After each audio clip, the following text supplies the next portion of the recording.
দিয়ে দিও। হ্যাঁ এখন আমি এনাথপুর থেকে মাছ বিক্রি করে আসতেছি 9টা থেকে 9:30 হবে। তখন এই ঘাটের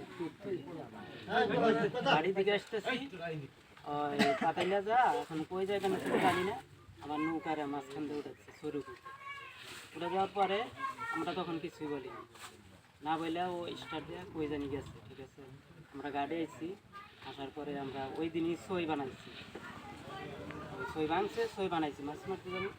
সই বানানোর পরে আমরা পরে গাড়ি দেখা হয়েছে, দেখা হওয়ার পরে দেখাইছি যে কীভাবে নৌকা চালায় দেখানো, সইটা ভাঙছে নৌকাটা ভাঙছে।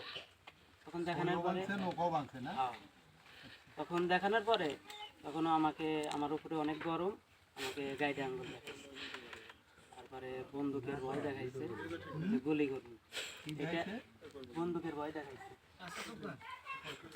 বন্দুকের ভয় দেখাইছে। ওখানে আলিম কাকা ছিল, ইউসুফ ভাই ছিল, এরা ঘটনাস্থলে প্রথম থেকে শেষ পর্যন্ত।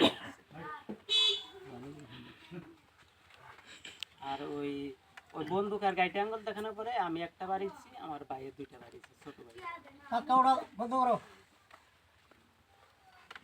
বলুক সমস্যা বলুক, সমস্যা নাই তো। এটা ঠিক নেই আসলে।